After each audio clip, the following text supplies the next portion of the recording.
The German school in Shanghai has a long tradition. We're here for more than 20 years already. And since the beginning of our school project, we have been closely working together with the French school, the Lycée Français de Shanghai. And we have built a common Euro campus in Puxi.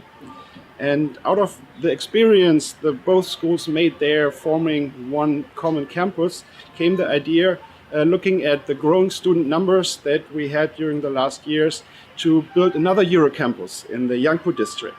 The whole process was characterized by participation of parents, teachers, board members, architects. So the whole project had many different shareholders bringing their thoughts on what a good sustainable school, a good learning environment in the year 2017 would be. And we are looking at 3 years planning phase right now and having the construction start shortly after this interview.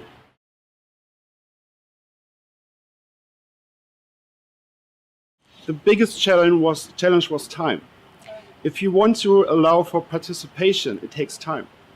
So bringing everybody together during normal school operations is a really hard task because you have to set free teachers, you have to invite parents during working times, students might not be able to go to their classes but take part in workshops.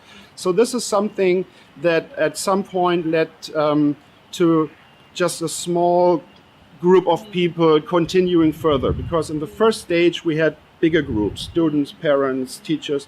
When things sped up, the architect has a timetable, the board, they want to get things finished. So this was really hard, and the way we overcame this was just giving out information, keeping everybody informed, be really transparent, what are the next steps, getting feedback.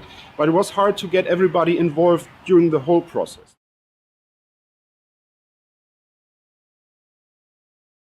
In our philosophy, each child is different.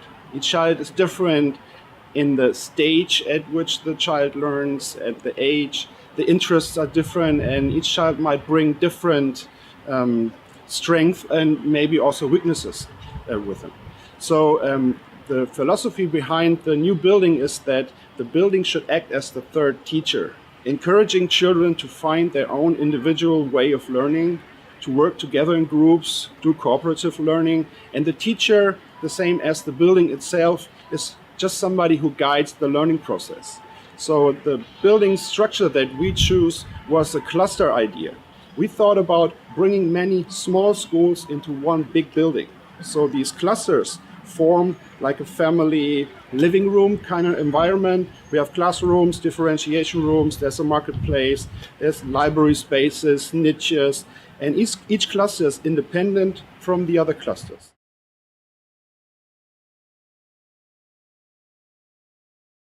Basically, what we did yesterday in the game was exactly the process that we went through.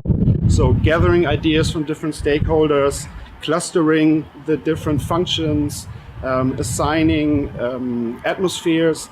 We did it a different way. We didn't have this game which we had yesterday, but we had many workshops, and the architect that guided this process, he always came back with the results from the previous workshops and took us one step further each time. So each step that we went through in the game yesterday was actually a different workshop stage that we did.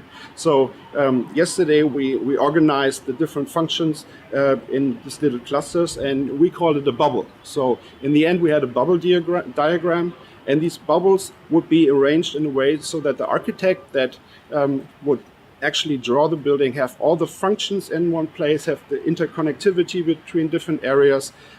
So basically what we saw on the map yesterday was exactly what we gave the architect in the planning stage of our school.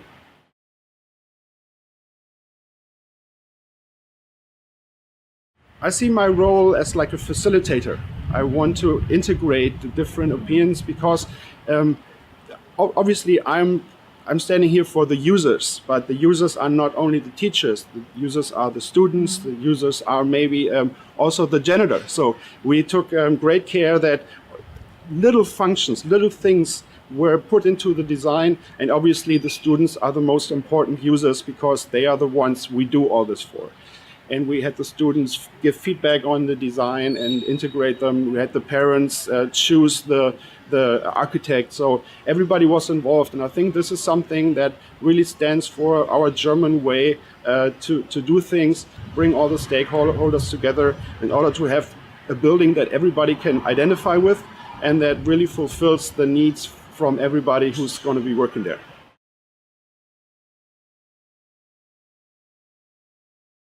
The Chinese way, as I see it, is very streamlined. One thing I think that China might be able to learn is really to be open to different opinions and having the different views play an equal role in building something like this. Giving word to students, bringing parents in there, listening to teachers, and even the maintenance guy.